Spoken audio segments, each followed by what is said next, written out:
Hello there everybody, the lesser spotted WhatCulture trio of Michael the Hammer Hamflet, Andy the Andy Murray and myself, Adam Cleary, and we're here today to discuss something of a wrestling rarity. Holy Grail. Yeah, I'm trying to come into this as blind as possible, right, for the benefit of the viewer, and also because no research is much easier than some research. So, what is it we're watching here today? This is Mark Magee versus Bret Hart. Mark Magee. This is a great start. Former Aberdeen manager Mark Magee. Shamed Leicester manager Mark Magee was a title wrestler. Tom Magee was a beautiful, muscle-bound 80s megastar in waiting. Right. Other than the fact he couldn't work. Right. That's basically the story. And this video's been lost in the ether of wrestling. It's been known about for years and years and years, but nobody's ever seen it. Why is it so highly sought after? Because of that, really. There was for a long period of time, there was a belief that Vince didn't want it seen. Because in Bret's autobiography, he tells the story that he was doing cartwheels with having this new star to replace Hulk Hogan. Right. And then he was kind of embarrassed that he was dead wrong. Because and that's Matt Magee. That's Matt Magee, yeah. That's Mr. Magoo. Yeah. That Bret had worked everybody by doing such a good job. Yeah. Are you hyped for this? Like, Yeah, what, no, I'm fired up purely based on the volume of Twitter hype that this thing has been getting in the bubble. It's, yeah, I mean, it's considered one of the best Holy Grails for a reason. I'm expecting a So Bad It's Good classic, which is one of my favourite genres of wrestling, but let's see. Do we know why it's taken this long for it to emerge? Because the one tape of it turned out to be at the bottom of a box in a lady's house. It's literally a lost tape. It is actually a lost tape, legit. That massive, vast storage space they've got full of tapes, and they didn't have this one here. And WWE have decided off their own back to produce a short documentary and air the match. Yeah. Why? Murray, do you want to say this one? To screw Conrad Thompson over! Actually? Basically, as part of the situation that saw Kurt Angle and The Undertaker pull out of their forthcoming StarCast appearances, as a make good, WWE said, hey, well, we've got the tape for this Tom Magee Bret Hart match, we're going to give you the exclusive opportunity to air that. And that was all good and well, it was definitely happening, and then WWE went, nah, screw you, pal. And then... Oh, there's actually tea involved in this as well. Yeah. Right, well, what we're going to do is we're going to watch the match from sort of start, because it comes in after the match already started, to finish, and we'll do that thing that the internet likes, won't we? We'll be like, look at that. And you're here as our resident Bret Hart expert to talk us through why this establishes his legacy as a great, great man. And you're here because, well, we just love the banter, don't we? Yeah. So, right, without further ado, Mark Magoo versus Bret the Hitman Hart. Here we go. Right guys, if you want to watch along at home, the timestamp is 1943. At this exact second, we are starting to watch the match. We are coming to you live from Rochester, New York on October the 7th, 1986 with Gorilla Monsoon and Bobby Heenan on commentary. You know, put yourself in this position, because you're the oldest man in the world. What was it like at the time to be watching this? At the time, I was 1 year old. I was trying to get into the product and understand nuances of things. No, this is a rarity. Sorry, why is he still holding this? He's trying to steal his boots. Hey, like sweet baby! he is very much in the Hogan colours of the day. Yeah. And Oh, I the think oh my god! So the cartwheel and the backflip. Oh, he can do look an at arm that. drag! Like water bump by Sorry, Bret as well. isn't the whole gimmick here that he's meant to be rubbish? Yeah, I'm Well, starting no. to think that Tom Magee is bad is a false narrative. Bit of a false narrative around Tom Magee. People just assume that he was a muscle-bound lump. He could flip. Yeah, and he was also a definitely. muscle-bound lump. But he did have flips. It's like watching a Star of an Osprey match. Facially, he's got a bit of Kenny Omega about him as well. Yeah, the hair as well. Yeah, genuinely, this man looks incredibly ahead As of it his turns time. out, he's the best Yeah. bout machine, and Bret was working all of us. Built from pieces of the best wrestlers of all time. So, So there's lots of little Bret. So we're seeing him like kind of stand up for an armbar now. Tom Magee's not applying any pressure. If you look at this, it's all Bret is kind of. There's a broomstick rule, isn't there, where like guys can work broomsticks. Oh, This Jesus! is Bret Lesnar-esque vertical leap into the arm diving drag. into an arm drag, making Magee look like Ricky Steamboat. I'm sorry, but this is really Tom good. Magee's actually good.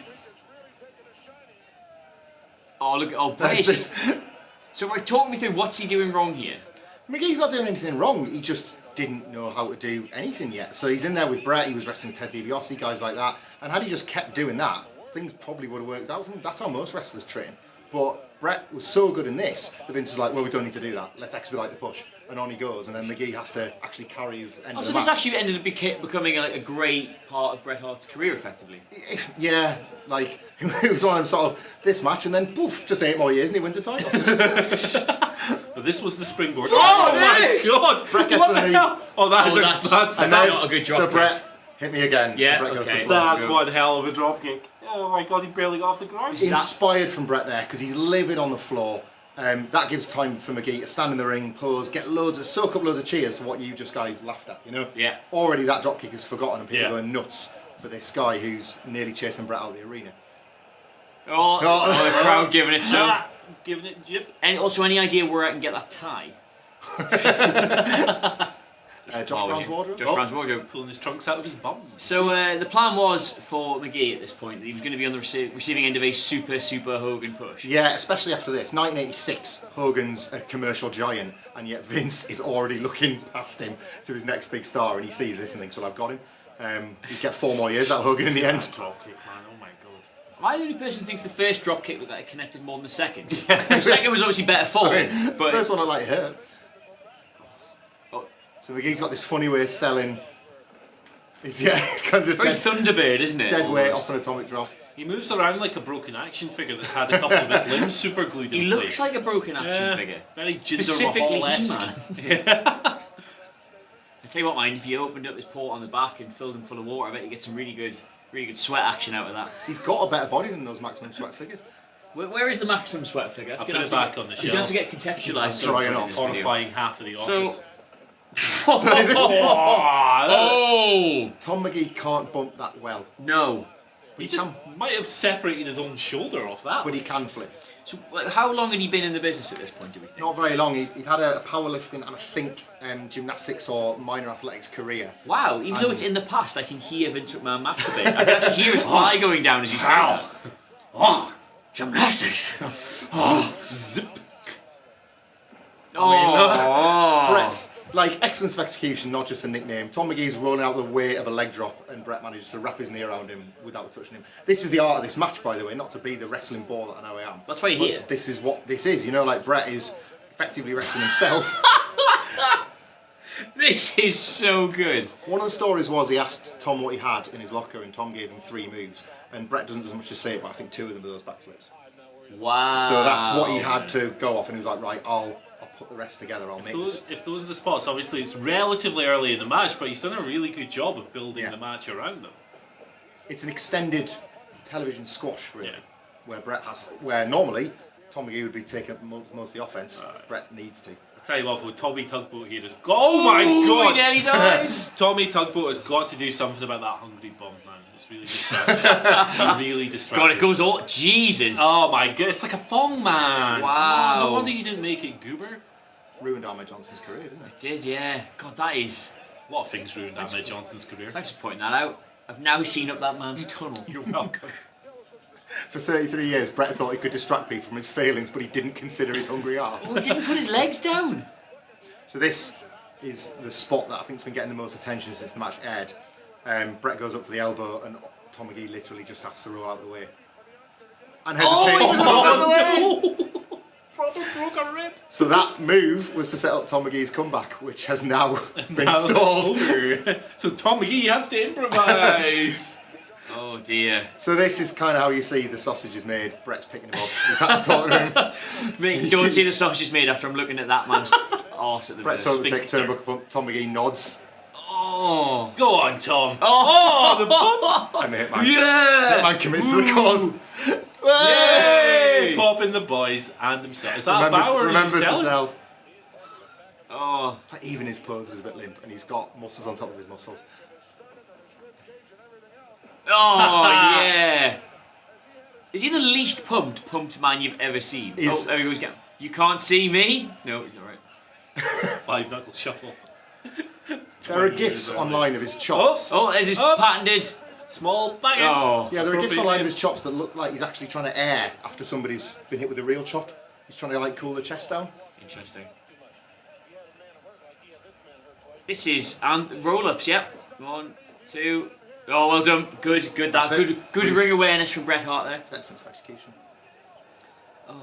So. Gorilla Monsoon, obviously, because we've been talking over, Gorilla Monsoon is going overdrive and putting him over as well. So he's, this is a project in action. And oh my goodness. Is that supposed to happen? Well, yeah, I think Bret was supposed to miss that, but then the way Tom Magee bumps around, you can never be I sure. was going to say, one of the most notable things to me in this match is that every time Tom Magee bumps, he looks like he's dying. Yeah. Like he just... Oh, there's that horse again. There he is. Jesus Hulk Hogan God. in a thong on a wrecking ball. Young Billy Gunn just sat at home taking notes. Oh, Jesus, this is something else. So, right, what was... Let's say you're backstage, right? You've been part of putting this show together. What are you thinking watching this match? Knowing that this is the guy that's going to be on the receiving end of like stratospheric push from you. Well, I'm thinking he's got a long way to go, but these reactions are huge, and I can't stop thinking about that now. Oh, good. Another roll up, is it? Oh, corner roll. There it is. Oh! He gets the win. Is that it? Huge Oh, pop. wow. Huge pop. Okay, Turtle Tom, I see you. And look at Wow. look at the crowd. What they've seen is some backflips. They're now getting trained to a body. You know, They can see his they can arse. see his arse. See his little bumhole. You can probably see his little Tom. They are going Yeah. absolutely wild as well, in fairness. Okay. That's good stuff. So, what's the story from here? Why do we not know more about Magic Mike? Because there was only one Bret Hart, and there was occasionally a Ted DiBiase, but after that, you can't be putting him in there with Outlaw Ron Bass or Andre the Giant and expecting anything like that. I was going to say, he does move like Andre, a lot, even though he's like a good sort of It's like foot half the shorter. size. He actually went, this is what's the saddest thing, this is where it sounds like cruel and unusual punishment.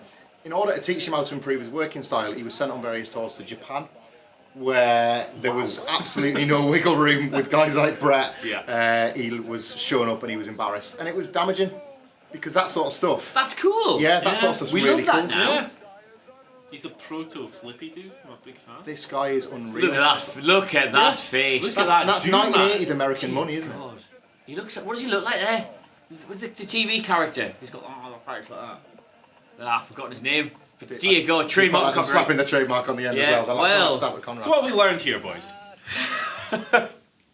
Bret is the best. Bret's Bret is- very good. Bret's everything he said he was. I think like if anyone wants to see like the dictionary definition of a wrestling carry job, that's it. probably it. That is it. But I think what like is quite sad is that it wouldn't have taken many more of them to actually get Magee where he needed to be. Like Hogan was still only dropping a leg, hitting a big boot, and then selling for a year for 10 very minutes true, at a yeah. time. Like it is genuinely sad that there wasn't many other guys that were willing to do that for him, or that Vince got overexcited. Yeah. And it was like day one, Bret Hart, day two, question mark, day three, millions of dollars. I kind of like that, you know, talking about he's seeing Magee as this kind of Hogan figure, the next big thing, and he's across the ring from Bret Hart, who should really Yeah, he should be his be the next next big Hogan. So thing. you're saying this match did a lot for Bret Hart in terms of how he was regarded? Was the carry job was recognised backstage, or was it? It did, Was but it it? was always too short term. He had 2 or 3 singles pushes. He was always the one that Vince was looking past. So Vince would like rely on him so many times. He did this for other guys. He got title runs where he wasn't even thinking of him while he was champion. You know, like he gave Bret's belt to a guy with much less hair than Tom Magee when he gave it back to Hogan in 1993. Like We can't. I think it's nothing else. We can say that Tom Magee has an absolutely sensational head of hair. Very the envious. whole look is Very sensational. envious. And what's nice now is Bret is still working for him to this day, because Bret doesn't need this match to make hair, but Tom Magee's going to make a fortune on the meet and greet circuit now. Yeah, That's very true. So Yeah. 33 years on, What's been the Tom Magee story since? he not something very nice last year. He got beaten up. He came back to the public eye for Parking getting involved space. in like a fight over a parking space, or bruised up over version of himself. And bodies like that don't last a lifetime. So when you Calling make it an quits. appearance, Speak for yourself. I'm calling it now. He's going to return to the wrestling ring in 2020 in the main event with Joey Janela Spring I've Break. got him down to win the Saudi Arabia. That's joking. Right, well, hopefully you've all enjoyed that. Dear gosh, I know that we have. Let us know what you made of Magic Mark Magoo in the comments below. And of course, don't forget to like, share, subscribe. Andy, where can the good folks get you on Twitter? They can find me at Andy H. Murray. The H stands for Holy Hell. I can't believe how good that was. That's Cedric. Is This is a home with his the man whose shadow I stand in, but I can be found at Michael Hatfield. And I am, of course, at Adam Wilborn. Thank you so much for watching, everybody. We've been WhatCulture Wrestling, and we'll see you all soon. Goodbye.